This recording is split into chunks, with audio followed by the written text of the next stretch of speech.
بسم الله، الحمد لله والصلاة والسلام على رسول الله وعلى آله وصحبه ومن والاه سلم تسليما كثيرا إلى يوم الدين. يا أيها الذين آمنوا لا يسخر قوم من قوم عسى أن يكونوا خيرا منهم ولا نساء من نساء عسى أن يكون خيرا منهن. قد قدمنا تفسيره. ولا تلمزوا أنفسكم ولا تنابزوا بالألقاب.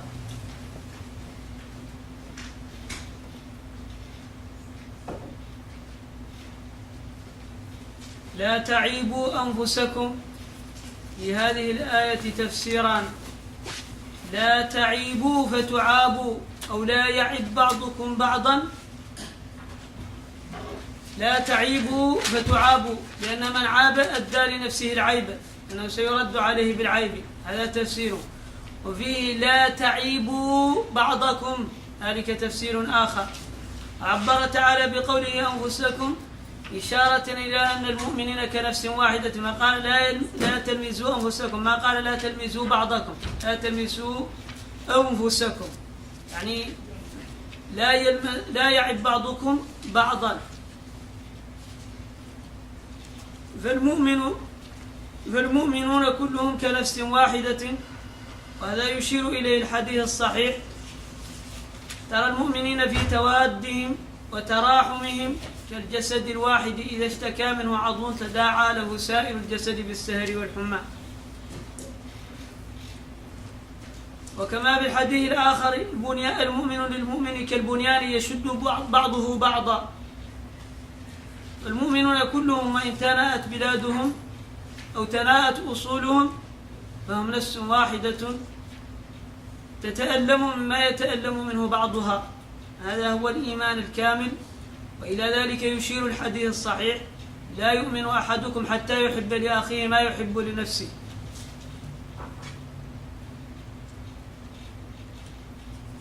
So we are on Surah Al-Hujurat. Is this thing on? Is it on? No. We're on Surah Al-Hujurat, Surah 49, on Ayah 13, where Allah subhanahu wa ta'ala says, "And do not defame nor be sarcastic to each other." Don't find fault or cause fault in point out other people's faults. And He said, Allah subhanahu wa ta'ala used the word anfusakum, meaning don't cause fault or find fault or cause names or call out faults of yourselves. And He said there's two tafsirs of this. One is that you shouldn't point out the faults of other people, because that will cause them to start pointing out your faults. So don't do something. In other words, when He says don't bring fault to yourselves or fault yourselves, don't find fault with other people and have that cause other people to find fault with you. So you put yourself in a state of criticism of others. So He's saying don't criticize yourselves by criticizing others. And the other tafsir is that no, what it means is that don't criticize other people, other Muslims. And the reason that Allah says anfusakum, yourselves, because the believers are like one body. And so if a person criticizes or finds faults or blames other people, it's as if he's blaming himself, because the believers, as is mentioned in the sound hadith, are like one body. And another hadith that the Prophet ﷺ mentioned that supports this principle, that we are all one body, and that's why Allah subhanahu wa ta'ala spoke to us as yourselves, meaning yourself, all of us are one self, is that the Prophet ﷺ said that the believers are like one building. Parts of it will support other parts of it.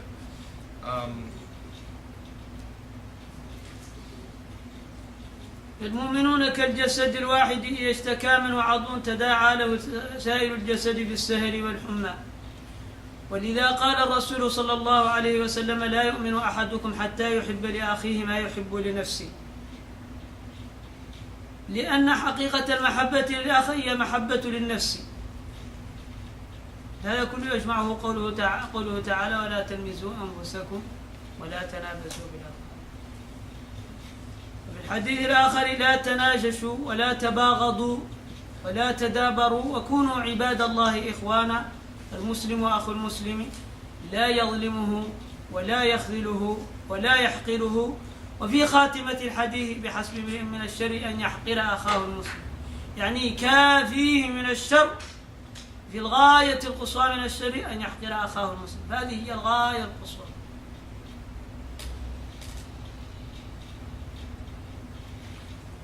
And along these lines, the Prophet ﷺ also said that none of you will truly believe until he loves for his brother what he loves for himself. And so, as we love for ourselves iman or belief, we'll also love it for our brothers. And the same way we want to be treated, we want other people. We should treat other people and want for them to be treated that way. And also, the Prophet ﷺ said that the believers are like one body. If a portion of the body is sick, then the entire body will stay up late at night with fever and not being able to sleep because of the pain that portion of the body feels. Also, the Muslim is the brother of the Muslim. He should not cheat him or steal or lie to him or try to trick him or anything. And at the end of that hadith, the Prophet ﷺ said, it's enough evil for a Muslim to do tahqir. Would be a good translation of tahqir. What? Belittle. To belittle his Muslim brother.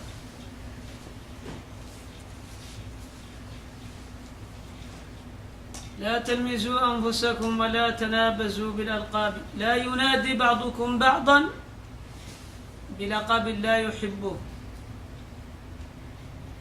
هذه الآية نزلت في قوم من الأنصار لما جاءهم النبي صلى الله عليه وسلم وجد هذه العشيرة ما من رجل منها إلا وله 3 أسماء أو 4 أسماء، يعني له أسماء متعددة.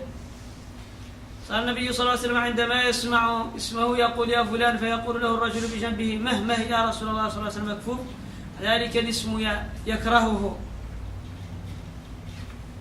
فأنزل الله تعالى ولا تنابزوا بالألقاب. كل لقب يكرهه الإنسان لا يجوز أن ينادى به. هذا تفسير للآية. وقيل معنى ذلك لا ينادي بعضكم بعضا بيا فاسق أو يا كلب أو يا خنزير مما يستكره. وقيل إن الرجل كان إذا أسلم ينادي الآخر يقول له يا يهودي أو يا نصراني، فهذا لا يجوز لأنه هو ترك هذا الدين. ولكن المدار على كل ما يكره الإنسان، سواء كان لقبا بديانة وهو لا يحب ذلك كيا يهودي أو يا نصراني، أو لقب بما يكره مثلا من وصف كفسق أو كفر، أو بما يكره من الأصناف الأخرى الذميمة كما يستقبح من الأسماء. المدار على ما يكرهه الإنسان. لا تنابزوا بالألقاب، لا تسموا بعضكم بما يكرهه. Also in the ayah number 11, Allah subhanahu wa ta'ala says, and don't call each other by offensive nicknames. Don't call each other by nicknames that they don't like. And he said one of the reasons that this ayah was revealed is that when the Prophet ﷺ came to Medina, he found that the Ansar, each of the men, or there was a group amongst the Ansar, that each of the men people would call them by a number of different names. And so sometimes the Prophet ﷺ, if he saw that person, he would call out, oh so-and-so. And then people around him would try to stop him from using that name, saying that name he doesn't like. And so then Allah subhanahu wa ta'ala revealed, saying, don't put up all these names for other people, just give them their name, and if it's going to be a nickname, it can't be something that they don't like. Another reason, or another opinion amongst the Mufassirin of the reason why this was revealed was just the general rule of the prohibition of calling somebody by a nickname that they don't like calling somebody oh fasiq or you kafir, or as something happened in the early generations when a person would become Muslim, if he was Jewish before or if he was an idol worshipper before, that even after becoming Muslim they would still call out oh ya Yahudi or oh Jewish man or oh Nasrani, oh Christian man, and that's something that he doesn't like. And so whether it's something that is generally disliked by people, you can't use that as a nickname, or anything that specific person would not like to be called out by, or referred to as, it's haram for a person to call him out or to refer to him as that thing. بئس الاسم الفسوق بعد الإيمان. بئس أن يسمى الإنسان فاسقا بعد أن صار مؤمنا، فلا يجمع بين الفسق والإيمان. رجل أسلم بعد يهوديته أو نصرانيته أو هندوسيته أو غير ذلك، بئس أن يسمى فاسقا. فدل هذا على أن التنابز بالألقاب فسق وهو حرام. بئس الاسم الفسوق بعد الإيمان. بئس أن يسمى الإنسان فاسقا بعد أن صار مؤمنا، لأن عبارة الفاسق كثيرا ما تطلق في القرآن على الكافر، لأن الفسق في اللغة هو الخروج،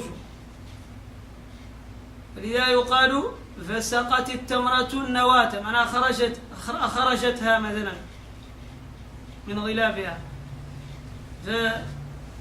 فلا يسمى الإنسان بعدما يأتي مسلما كافرا، لا يجوز ذلك، فلا يجمع بين الإيمان والإسلام.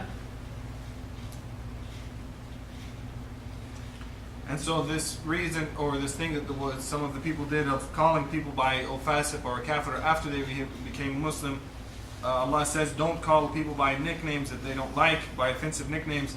And how wicked or how wrong the name of fisq is after iman.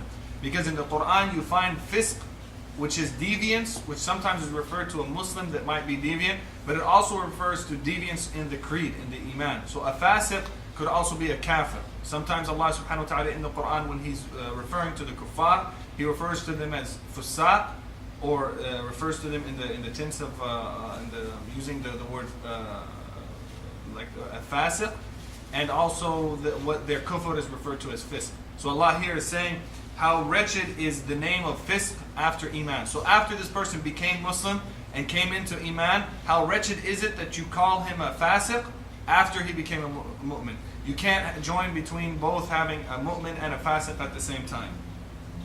ومن لم يتب فأولئك هم الظالمون. ومن لم يتب من التنابز بهذه الألقاب السيئة فأولئك هم الظالمون، أي الذين عرضوا أنفسهم للعذاب، لأن الظلم هو وضع الشيء في غير محله، وقد وضعوا أنفسهم فيما لا يحق لهم أن يضعوها فيه. من لم يتب فأولئك هم الظالمون أنفسهم بسبب تعرضهم للعذاب، فلا ظلم أشد من التعرض للعذاب أجارنا الله. And then Allah subhanahu wa ta'ala finishes that ayah by saying, and those who do not desist are indeed doing wrong, doing dhulm. So those people that continue in calling the believers fusaq, or they call the people, call out to people by names that they dislike, if they don't repent from doing that, if the people don't repent from that, then those people are the zalimun, are the oppressors. Because oppression in Arabic, dhulm, is placing something where it does not belong, putting something out of its proper place. And a proper place for a person is in Jannah, and he should put himself in the obedience of Allah. So if he puts himself out of the obedience of Allah and into the fire, he's putting himself out of the proper place, and that's considered dhulm or oppression, and so he's from the zalimun, or from the oppressors. يا أيها الذين آمنوا اجتنبوا كثيرا من الظن إن بعض الظن إثم. هذه السورة كلما نمشي فيها آية بعد آية تؤكد لنا أن من سماها سورة الأخلاق حقيقة، هي سورة الأخلاق حقيقة. يا أيها الذين آمنوا اجتنبوا كثيرا من الظن، ابتعدوا من كثير من الظن، اجتنبوه وابتعدوا منه بعدا بعيدا جدا. إن بعض الظن إثم، إن في بعض الظن إثم، ليس كل الظن إثم ولكن بعضه إثم. وسنقسم الظن إن شاء الله على ما قسمه عليه العلماء، فبعضه حرام وهو المنهي عنه، وبعضه واجب، وبعضه جائز، وبعضه مندوب، والكل سنبينه إن شاء الله. اجتنبوا كثيرا من الظن إن بعض الظن إثم. ما هو الإثم منه؟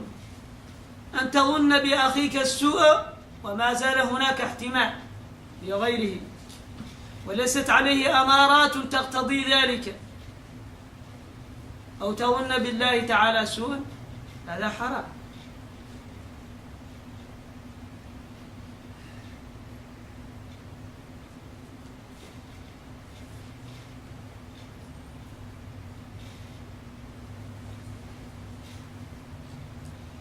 So the next ayah it goes on to saying, O you who believe, avoid suspicion or dhann, as much or for suspicion. O you who believe, avoid most suspicion, because suspicion in some cases is sin or dhann. So here in this next ayah, he said that we also see that for those scholars that call this surah Surah al-Akhlaq, or the surah of good characters or good manner or etiquette, we find that them calling this by that name is very proper, because every ayah, one right after the other, is listing out the proper etiquette that the Muslim should have. So he said in here, in this, Allah is saying, don't have suspicion or dhann of one another. Don't avoid most of that, because there is a portion of that that's haram. So he says, get away from that portion of dhann, that suspicion that's not allowed. Stay away from it as much as you can. And because he's saying that some dhann is haram, we know that there's dhann or suspicion or a doubt about other people. Some doubt is haram. To have some doubt about people is haram. Some is actually wajib. Some is permissible, it's jaiz, and some is recommended. Some of the examples of the impermissible dhann or doubt or suspicion is to have a bad opinion or a bad suspicion about your brother while there's still the possibility that that thing's not true. And also that you have a bad opinion of him and there's no proofs against it. It's just the person has that feeling in their heart, but there's no proofs that they have, no evidence that that person actually is in a state that is in that state that he thinks he's in. Also from the haram dhann is to have a bad opinion of Allah subhanahu wa ta'ala. And that's considered from the su'ul dhann that's not permissible. ورد في الحديث أن عمر رضي الله عنه الخطاب قال لا تظنن بكلمة خرجت من أخيك المؤمن إلا خيرا وأنت تجد لها في الخير محملا. يعني لا تظنن بكلمة خرجت من أخيك إلا خيرا وأنت تجد لها في الخير محملا. ما دمت تجد لها محملا في الخير فلا تظن بها إلا خير. فإذا انتهيت إلى درجة لا تجد لها محملا في الخير فحينئذ جاز أن تظن غيره.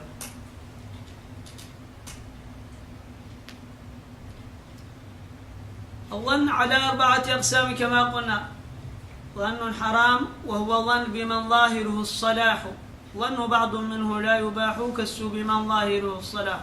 رجل يظهر منه الصلاح أو مستور الحال لم نرى عليه علامات السوء، هذا كنا نظن به، نقول هذا سيكون إرهابي أو مشاكل أو سيء، هذا لا يجوز، هذا ظن السوء.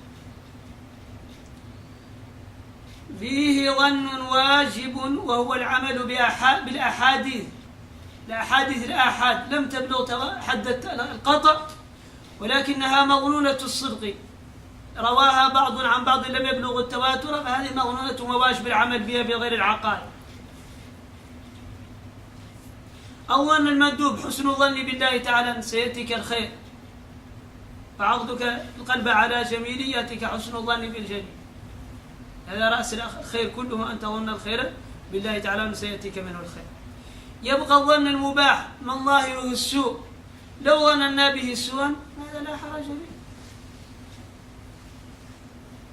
ولا ما استند لسبب فلم يكن مجردا، فظننا بفاسق نظير ما يظهر منه لم يكن محرما.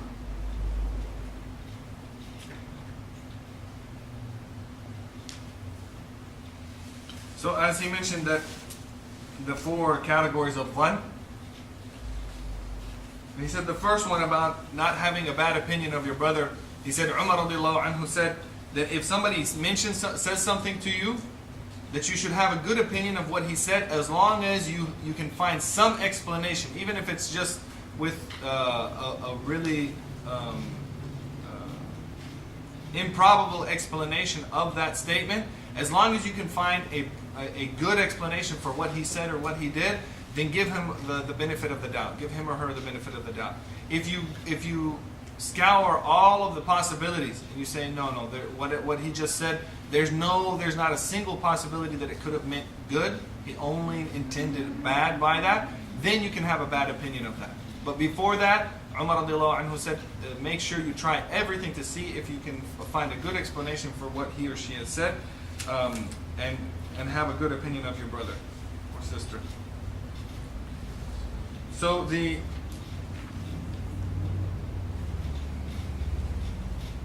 one that's haram, just to go quickly through the 4 categories, the one that is haram is the person that outwardly he's in a good state. There's nothing outwardly indicating that he's a bad person or that he's intending bad. If outwardly it seems that he's intending good or that he's in a good state, then you cannot have a bad opinion of him. Or his state is unknown. You don't know if he's a bad person or if he's a good person. His hal is mastur. It's veiled to you. Then in that situation, you should have a good opinion of him or her. The one that's wajib, that you have to have one of, are the ahadith that the Sharia is built upon. There are different levels of hadith in their soundness and reliability, and if a hadith is hasan or sahih, you can have hukms of the Sharia based upon them. So any of the ahadith that hasn't come to the level of tawatur, meaning that the tawatur are the ahadith that have been related by so many people in so many different ways that it's impossible for it to be false. So that we have yaqeen that the Prophet ﷺ said it. All of the other levels of hadith, we don't have 100% surety, but we have almost 100% surety. So in those situations, we have one that the Prophet ﷺ did in fact say that, and so we build ahkams on the Sharia, we build judgments based on that. So that's one that we actually have to have. We have to have a strong opinion that's a belief that is what the Prophet ﷺ said. The one that is recommended is to have a good opinion of Allah subhanahu wa ta'ala, in that He's going to do for you. He's going to provide the knowledge for you. He's going to provide the wealth for you. He's going to take care of you and your family and so on and so forth. To always be in a constant state of having husnul dhan, a good opinion of Allah subhanahu wa ta'ala, and that He can do whatever it is that you're wanting from Him. So that's recommended for a person to be in that state of having a good opinion of Allah subhanahu wa ta'ala. The 4th category, which is permissible, is if a person's outward state is not a good, he's not in a good outward state. So if he's not in a good outward state, which also indicates that his inward is not good, that if you have a bad opinion of him as far as what he's doing, then it's permissible. Because now you have a proof that yes, this is a bad person and he might be doing such and such and such, because now you have a proof of what he may be doing or may be leaving as far as the rules of the Sharia.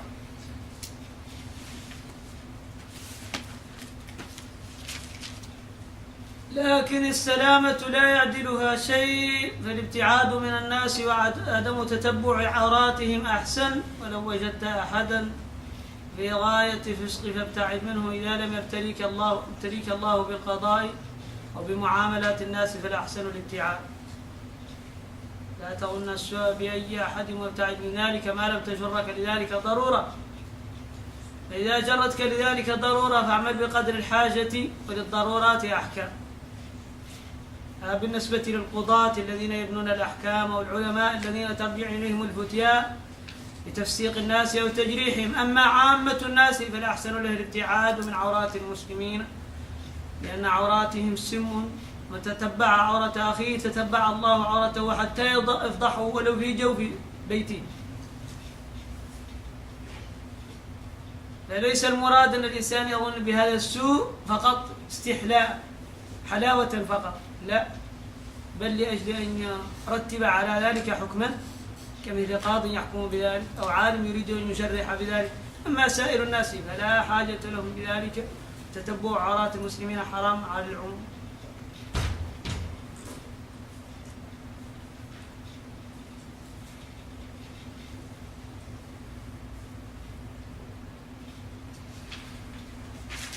So, along with going through these different categories of having a bad opinion or having a good opinion, he said the safe route is to maintain a good opinion. And there's nothing better than the safe route. The safe route, you can never find a route better than it, even though it might be harder than the other ways. But the safest way is the best way. So the safety, in as far as bad opinion or good opinion, is for the person that does not have to have a lot of interactions with other people. For example, the person that does, such as a qadi, he's a judge. He's now going to be mentioning hukums and making decisions based upon people's actions and their situations. Or a person that has to deal with a lot of people, or a scholar that has to guide people or give answers. Because he has to know the state of people, he or she is going to be in a situation where they need to know more about other people, and sometimes they can't give them the benefit of the doubt because not everybody is in a good state, and so in dealing with them, they have to have a bad opinion of them so that they could understand really what this person is coming from and why is this person doing what they're doing and what else can they do, what else are they capable of doing. So in those situations, those people that have to deal with people, the scholars and the qadis and so on and so forth, people like them, they have to be sometimes in a situation where they take the ability to have a bad opinion of their brother and doubt their sincerity or doubt the reason for their actions and so forth. But for the general population, it's better to stay far away from su'ul dhan, from having a bad opinion of your brother, and stay away from the awrat, the faults of the believers. Because as is mentioned in the hadith, the Prophet ﷺ said, don't follow the faults of your brother, because for the one that does that, Allah subhanahu wa ta'ala will follow up his faults and will expose him and humiliate him in front of the people, even if he was hiding in like in the lizard's hole. And so following the faults of the believers is not permissible. So the safe route is to not delve into that and just stay away from that generally, and have a good opinion of the believers unless a person has to interact with them. ولا تجسسوا ولا يغتب بعضكم بعضا. هذا هو محل الحاجة. لا تتبعوا عورات المسلمين، لا تبحثوا عن عورات المسلمين، ولا تتبعوا معائبهم، ولا يغتب بعضكم بعضا. لا يذكر أحدكم آخر بما يكرهه في غيبته ولو قال فلان واسع الكم. لا يجوز ذلك إذا كان يكره ذلك. أو فلان طويل الثوب، لا يجوز ذلك. أو فلان ثوبه ضيق، لا يجوز ذلك إذا كان يكره ذلك وتعرف أنه يكره. هذا إذا كان غائبا يقال لها الغيبة. أما إذا كان حاضرا فحرمتان، غيبة وغضبه معا، لا يجوز ذلك. يقال لها الحاضرة عند العلماء بحضرته فهي ذنب فوق ذنب، ارتجابه يعني وتأليم وإغضابه مع ذلك فلا يجوز، يشترك فيها ذنبان.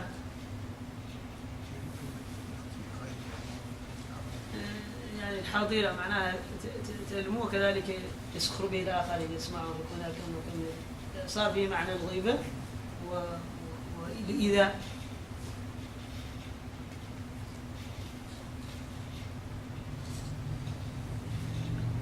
And then the next portion of the ayah, Allah subhanahu wa ta'ala forbids the believer from eating the flesh of each other, backbiting, and says, do not speak ill of each other behind their backs. Would any of you like to eat the flesh of his dead brother? And so it's haram for a person to say something about their brother or sister that if they heard that statement, they wouldn't like that. Even if it's something as simple as he has wide sleeves, or his thobe is very long, or his thobe or his clothes are very tight. Even something as simple as that, if he knew that he wouldn't like it, or he's almost sure that he wouldn't like that being mentioned about him, then it's haram for a person to do that. And if he's not present when that statement is made, then that's considered ghibah. If he's present when a statement is made that offends him, then he actually now, it's double the hurma, it's double the sin. Because it's like ghiba, and it's also an attack on him that would make him angry. Because ghiba, if a person mentions it about something, about somebody else, the person spoken about may never hear it in his life. So it's never going to consciously affect him. But so there's one sin in disparaging that person's honor. But if it's in his presence, then you get the same sin like of the ghiba, which is harming him, by mentioning his name to other people. Because now the other people that are there, they're going to hear it, and they're going to hear you hurting his honor.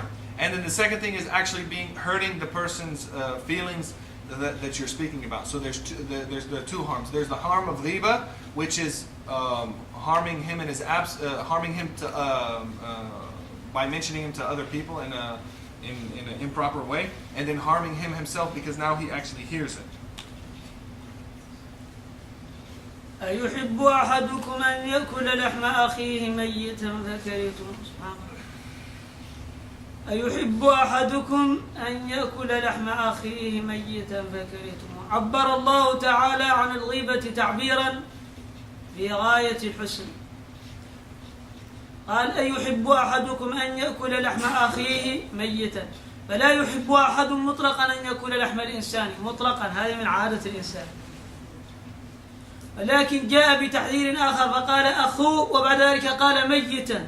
إذا كان حيا ممكن الإخوة يتضاربون ويكون بينهم شر، ولكن إذا كان ميتا يكون في غاية الحنان والرد عنه، كأنه تجاوز الإنسانية وتجاوز الأخوة فقط إلى أن عبر بدرجة ثالثة وهي الموت، لأنها هي غاية الحنان والرأفة.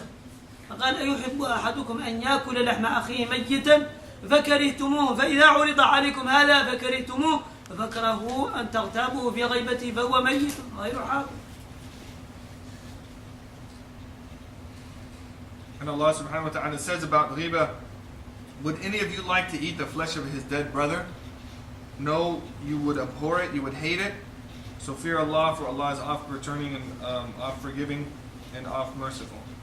And he says that after Allah subhanahu wa ta'ala now has forbidden the believers from doing ghiba, he gives them an example.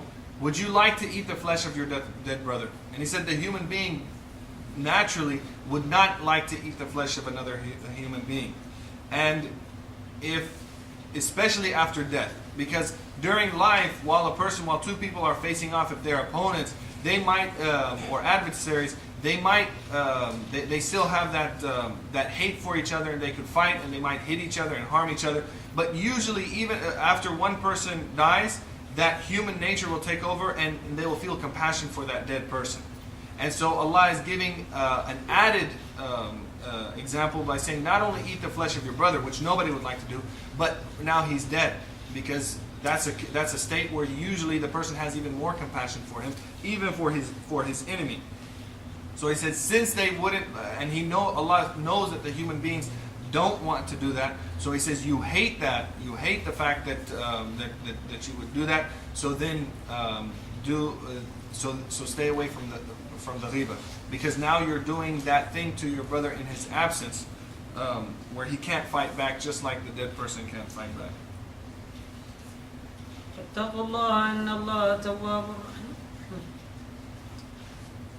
حاصل التقوى اجتناب وامتثال في ظاهر وباطن بذا تنال. فلا بد للإنسان أن يتقي الله تعالى ظاهرا وباطنا. فمن لم يتق الله تعالى في الظاهر وادعى أنه يتقيه في الباطن فقد كذب. والنبي صلى الله عليه وسلم يكذبه بالحديث الصحيح: ألا إن في الجسد مضغة إذا صلحت صلح الجسد كله وإذا فسدت فسد الجسد كله ألا وهي القلب. فمن ادعى أنه يتقي الله تعالى في السر ولكن في الظاهر لا يتقيه وأنه خائف منه سرا فالنبي صلى الله عليه وسلم حكم بكذبه. لكن من اتقى الله تعالى فيما رأيناه وعمل بما يقتضيه الشرع فالله تعالى حسيبه وعامله بذلك. فالتردد إنما هو في من أظهر الصالح، أما من أظهر الفساد فلا تردد فيه فهو فاسد لا شيء. أما من أظهر الصلاح فنحكم له بالصلاح والله تعالى حسيبه بينه وبين الله تعالى، يبقى النقاش هناك. أما من أظهر الفساد فالنبي صلى الله عليه وسلم حكم عليه أن باطنه فاسد، لأنه لو كان صالح لسيطر على الظاهر. اتقوا الله، حاصل التقوى اجتناب وامتثال في ظاهر وباطن بينك وبين الله تعالى، وفي ظاهر تشرع عليك الأحكام ما بينك وبين الله تعالى وبينك وبين الناس. فالظاهر يشترك اثنان ما بينك وبين الله تعالى والناس، والباطن بينك وبين الله تعالى. أنت مكون. اتقوا الله إن الله تواب رحيم، كثير قبول التوبة، رحيم. So then after Allah subhanahu wa ta'ala forbids the believers from doing the backbiting and makes it similar to eating the flesh of the dead brother, He says, so fear Allah, have taqwa of Allah, and know, and Allah is tawwab. He accepts the tawbah. He constantly accepts the tawbah, and He's rahim. He's merciful to the believers. So he says the taqwa, the order that Allah subhanahu wa ta'ala gives the taqwa. The taqwa is outward and inward.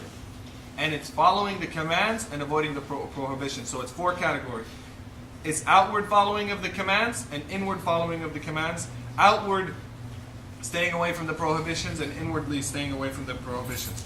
So a person to have taqwa, they have to have both outward obedience and inward obedience. So for some people that say that outwardly that person is in a state of disobedience, but inwardly they're in a state of obedience of Allah subhanahu wa ta'ala, this would be refuted by the hadith of the Prophet sallallahu alaihi wasallam. Verily in the heart is a morsel of flesh that if it is sound, the whole body is sound. So if a person's inward was really in line with with the orders of Allah subhanahu wa ta'ala, his outward would mirror that. So if a person's outward is not good, then his inward means that his inward is not good. So there might be a person that outwardly seems good, but inwardly he's not good. But you can't have the opposite. You can't have a person that is outwardly bad and inwardly good, because of the mention of the sound hadith that says if the heart is good, the whole body will be good. So if we have the taqwa, it means that you have to have both inward and outward. And then Allah subhanahu wa ta'ala says that He constantly accepts the tawbah of the people, the repentance of the people, and He's merciful to the believers. يا أيها الناس إنا خلقناكم من ذكر وأنثى وجعلناكم شعوبا وقبائل لتعارفوا إن أكرمكم عند الله أتقاكم إن الله عليم خبير. هذه الآية اختلف العلماء في سبب نزولها، فمنهم من قال إن سبب نزولها لما فتح النبي صلى الله عليه وسلم مكة أمر بلالا أن يؤذن ظاهرا على أعين الناس عند الكعبة المشرفة المعظمة، فاستاء من ذلك عظماء قريش استياء شديدا، فقال بعضهم الحمد لله الذي مات أبي قبل أن يرى هذا الرجل الأسود يؤذنه، وقال بعضهم ما رأى رسول الله صلى الله عليه وسلم إلا هذا الغراب الأسود يؤذن له، فقال أبو سفيان لا أقول شيء لأن رب السماوات والأرض يوحي إليه أخاف أن يبلغه. فجاء جبريل إلى النبي صلى الله عليه وسلم وأخبره الخبر، فقال لهم ماذا قلتم؟ قال فلان أنا قلت كذا وأنا قلت كذا. فأنزل الله تعالى يا أيها الناس إنا خلقناكم من ذكر وأنثى أنتم من آدم وحواء فقط، وما يشير الحديث وآدم من تراب، الأصول واحدة ولكن التقوى هو الذي يميز بين الناس. ذكر وأنثى وجعلناكم شعوبا وقبائل لتعارفوا، جعلناكم عمارات وفصول وشعوب وقبائل وبطون، يعني أصول وفروع، وهناك أنساب لا بد أن تعرف لكن لأجل التعارف وصلات الرحم، كما قال عمر رضي الله عنه تعلموا من أنسابكم ما تصلون بها أرحامكم. فهذه هي الفائدة من الأنساب الأولى. فإذا شرف الإنسان في عمله وصلح فهذا هو الأساس، والنسب بعد ذلك تابع، فإذا وجد فهو مفخر ثاني، ولكن لا ينبغي للإنسان أن يفتخر به وإن كان له مقام في الشريعة كما سنبينه. ولكن الذي يرد عنه الله تعالى ويسر عنه الناس هو أن يجعلوا النسب أصلا وتفاخرا ولا يبالون بالدين. أما إضافة النسب إلى الدين والاعتراف به فسنتكلم عليه ونبين الأحاديث التي تدل على فضله وشرفه وأنه متفاوت. Then the next ayah 13 says, O mankind,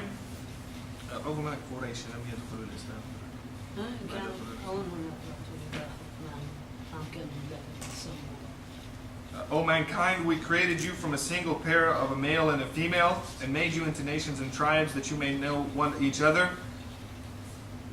Verily, the most honored of you in the sight of Allah is the most righteous of you, and Allah has full knowledge and is well acquainted with all things. He said one of the opinions that this ayah was revealed is that during the Fatih of Mecca, the conquest of Mecca, when the Prophet ﷺ entered Mecca with his army, he ordered Bilal to go to the top of the Kaaba and to call the adhan. When Bilal radiallahu anhu did that, some of the big leaders of Quraysh, when they saw him on top of the Kaaba doing that, they got really, it hurt them to see that, because of course they're coming from a background where of severe oppression of black-skinned people. So when they saw that, a few of them started mentioning things. One of them said, he said, Alhamdulillah, my father never lived to see this. At least my father doesn't have to see Bilal on the Kaaba giving the adhan. Another one said, could the Messenger of Allah have found somebody else other than this man? And he described him in a bad fashion, making a reference to his blackness. He said, could he have found anybody other than this person? And then Abu Sufyan radiallahu anhu said, I will not mention anything, because the Messenger of Allah gets revelation from the Lords of the heavens and the earth, and he might get something about you. So at that time, Jibreel alayhi salam came to the Prophet sallallahu alaihi wasallam and told him about what they had said, and then this ayah was revealed, that we have made you nations and tribes, different lineages, different people, different colors, so that you can come, so that you may learn to know each other and learn that the most honorable of you is the most God-fearing. So the reason for the differences in the tribes and the differences in the lineages, as Umar radiallahu anhu said, is that you should learn the lineages, your lineages, so that you can know one each other. Meaning that if you have relatives, that you maintain contact with them. The silatul rahm. Maintaining contact with the relatives is an obligation upon the Muslims, and the only way to maintain contact with your relatives is to know your lineage and how other people relate to you or don't relate to you, and so on and so forth. So if a person, so that's the benefit of the lineage. Even though the Sharia has come to preserve the lineage of people in a number of ways, and it does give weight, it gives a special place to lineage. If a person has arrogance with their lineage, then that's not what's approved by the Sharia. But if a person knows their lineage and knows that the only way to Allah subhanahu wa ta'ala is through taqwa, is obedience to Allah and worship, but he realizes that there's also a blessing associated with the lineage, then there's no harm in that. And the Sharia has given that and recognizes the blessing of a person's lineage, and he's going to mention exactly what that means. الناس كلهم من آدم وحواء وحواء من آدم وآدم من تراب. الله أذهب عنكم ربية الجاهلية وفخرها بالآباء. مؤمن تقي وفاجر شقي أنتم بنو آدم وآدم من تراب. هذه هي الحقيقة التي ينبغي للإنسان للآدميين كلهم أن يعتقدوها، سواء كانوا أشرافا أو وزراء أو رؤساء سودا أو بيضا. هذا هو الذي ويعتقده الإنسان في نفسه. هذا الخطاب الحقيقي. لكن هنالك إضافات بعدما تصلح الحقيقة لا بد أن نبينها. النبي صلى الله عليه وسلم كلامه لا يعارض القرآن، والشريعة بعضها يبين بعضا. الله تعالى قال وأنزلنا إليك الذكر لتبين للناس ما نزل إليهم ولعلهم يتفكرون. لما نزلت هذه الآية قال علي رضي الله عنه الآن ضاع النسب. وليس معنى قولهم ضاع النسب لا نسب يعتبر، ولكن الأصل كما قلنا حقيقة هو التقوى، فلازم الإنسان يعتبر التقوى ويجعله هو أصل نسبه لأجل أن يحصل له المفخر في الآخرة. وإن لم يضف التقوى لنسبه فقد ضاع نسبه. فإذا حصل الرقم الأول وهو التقوى فنمشي إلى الرقم الثاني وهو النسب، فالنسب له أصل في الشريعة. والحديث الصحيح كما في البخاري وغيره يقول الناس معادن كمعادن الذهب والفضة، خيارهم في الإسلام خيارهم في الجاهلية إذا فقهوا. معناها كل من كان له نسب شريف كمثل قريش، وبخصوص آل نبينا محمد صلى الله عليه وسلم وهم ما ضمهم بنو هاشم، هؤلاء لهم شرف على غيرهم. وليس معنى ذلك أنهم يفتخرون على غيرهم وأنهم يعتقدون عظمة على غيرهم، إلا أن الله تعالى فضلهم كما فضل الصلاة على غيرها من العبادات وفضل الصوم على غيره، هكذا تفضيل من الله تعالى لا لأحد فيه كلام. فقد يفضل الله بعض الأراضي والأراضي كلها تراب، البيت فضله الله تعالى على غيره، فما يمكن للأرض الأخرى تقول لماذا تفضل يا ربنا البيت. المدينة فضلها الله تعالى على غيرها من البلاد، الرسل فضلهم الله على غيرهم من الخلق، فهذا تفضيل من الله تعالى لا دخل لأحد فيه. هذا هو الصحيح. لكن مع اعتقاد أهل البيت وقريش وغيرهم ممن جعلهم الله تعالى لهم مفخر أن يعتقدوا في أنفسهم النقص، وأن الله تعالى هو الذي فضلهم بفضله وأنهم لا يستحقون شيئا، فتتزن الموازين، كل يعرف قدره ولا يفخر على الآخر وينضبط النظام.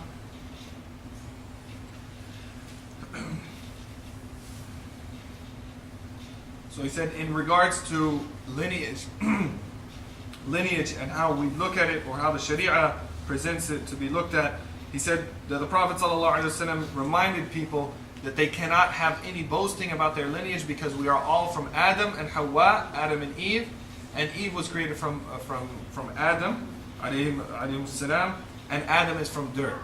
So we're all from Adam, essentially, and Adam is from dirt. So there's no benefit to boast, for some people to boast about their lineage and other people to say I'm better than you, or so on and so forth. So whether the people are honored amongst their people, whether they're presidents, whether they're ministers, whether they're white, whether they're black, they're all from this. They all essentially have the same lineage, and the lineage goes back to dirt. So there's no boasting of one people over another. But the Sharia does place a certain meaning to lineage, people's lineage, and different people's lineage are in different categories within the light of the Sharia. And the Sharia, or the Quran, clarifies itself. Portions of the Quran clarify the other portions, and the Sharia the same way, the Sharia being made up of the Quran and the Hadith. And the Hadith of the Prophet ﷺ also clarifies the Quran, and the Quran clarifies the Hadith. It's working in unison, and there's no contradicting between them. When this ayah was revealed about the nations and tribes, and we have only made you as nations and tribes so that you may come to know each other, that the best of you is the most God-fearing, Ali karamallahu wajhahu said that today lineages have been wiped out. And what he meant by that was not that the place of lineages has been wiped out by Islam, because the Sharia has a certain place for lineages, but what he meant is that people's ability to boast about their lineage. He says that ability has been wiped out. But the Sharia does place a certain lineage gives it a certain place if they have taqwa. So if the capital is taqwa of Allah, having taqwa of Allah. Regardless of a person's lineage, if he doesn't have taqwa of Allah, then it doesn't matter to Allah subhanahu wa ta'ala. But if a person has taqwa to Allah, and Allah has given him an honorable lineage, then that's an added blessing to his taqwa. But it's not something that can stand alone by itself. And as far as the lineage being a blessing that Allah subhanahu wa ta'ala gives to some people and gives to others, that's something that's mentioned in numerous hadith. One of the most famous one is that the Prophet ﷺ said that humankind are like minerals. People are like minerals. And the best of them in Jahiliyyah, I mean the best of minerals in the Jahiliyyah are the best of minerals in Islam. Minerals meaning like some people are like gold, some like silver, some like quartz, some like sand, and so on and so forth. So, but the condition is that if they have fiqh, if they have understanding, I mean if they understand the deen and they understand their place in the deen. So we know that the prophets, that Allah subhanahu wa ta'ala has given different things in His creation, virtue, and He has put other things on a less virtue. So for example, He has made the prayer more honorable than the fasting. Nobody's going to question that. That's something that Allah subhanahu wa ta'ala chose. He has made it that way and we accept it. He has made certain places more honorable than other places. He has made Mecca and Medina more honorable than other places. And all of them are essentially dirt. So but nobody's questioning why is Medina better than another place on the face of the earth. Allah subhanahu wa ta'ala chose for it that special place, and that's something we accept. So the same thing, if Allah subhanahu wa ta'ala gives people a lineage, especially if He has given them lineage to Quraysh, or more specifically lineage to the family of the Prophet ﷺ, He has given them a special blessing that the Sharia recognizes as a blessing that was given to them, and that we can't question it. Just like Allah has sent many messengers, but He has made some messengers better than other messengers. He has given them more virtue and a higher standing, a higher rank in His sight than other messengers, and nobody can question that. So similarly, the fact that Allah subhanahu wa ta'ala has given certain lineages to people is something that can't be questioned, but the benefit of that lineage is only based on if that person has taqwa of Allah.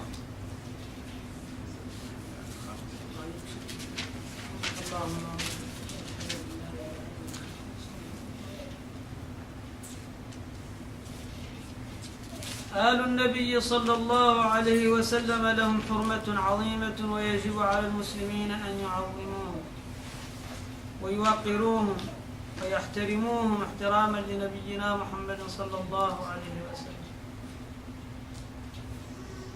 يجب على المسلمين عموما أن يعظموهم ويقدموهم، كما قال أبو بكر رضي الله عنه: صلة قرابة محمد صلى الله عليه وسلم أحب إلي من صلة قرابتي.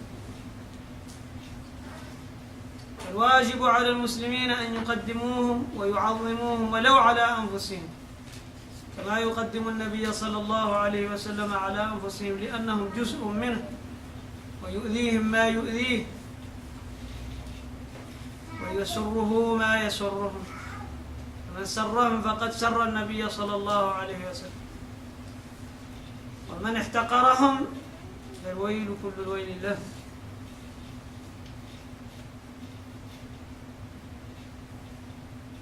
ومن خصائصهم أن من أحسن إليهم ولم يكافئوه في هذه الدار يكافئهم النبي صلى الله عليه وسلم يوم القيامة، كما في الحديث: من أسدى إلى أحد من أهل بيتي يدا كافأته عليها يوم القيامة. ومن ينتظر المكافأة من النبي صلى الله عليه وسلم فلينتظر مكافأة عظمى، ليست مكافأة من بخيل ولا كسور حاشاه، فيشكر القليل ويجازي الكثير، كما هي من صفاته صلى الله عليه وسلم. سبحانك اللهم. And in conclusion, in light of the discussion about lineage, if a person has lineage to the family of the Prophet ﷺ, it's incumbent upon the believers to give them special honor and special respect because of their being related to the Prophet ﷺ. As Abu Bakr radiallahu anhu said, that I prefer to maintain and honor and respect the family of the Prophet ﷺ more than I respect my own family. So his respect and his taking care of that connection with the family of the Prophet ﷺ is more important to him than taking care of that connection with his own family. And that it's an obligation upon us to honor them, even if it goes against what the nafs feels, and to put them in a higher, to give them more than we give ourselves. Because just as we should love the Prophet ﷺ and do for him more than what we would do for our own selves, we should do the same for his family, because his family are literally a portion of him. They're physical, just like a person has a physical connection to his children, and he has that child came into creation by taking on a physical portion of the parent. The family of the Prophet ﷺ has taken on a physical portion of the Prophet ﷺ, so they're carrying a portion of him sallallahu alaihi wasallam. So because they're carrying on a portion of him, a physical portion of him, whatever harms them will harm the Prophet ﷺ. And whatever benefits them and pleases them will please the Prophet ﷺ. And one of the characteristics of honoring and respecting the family of the Prophet ﷺ is that he said in a hadith ﷺ, that whoever does something good to one of the members of my family, he will be rewarded. And if he's not rewarded in the dunya, then I will take on the responsibility in the akhirah of rewarding him myself. Like taking on, giving him compensation for rewarding that. And that's something definitely that a person, every single person would love to await for, which is having an award given to them directly from the Prophet ﷺ. سبحانك اللهم وبحمدك أشهد أن لا إله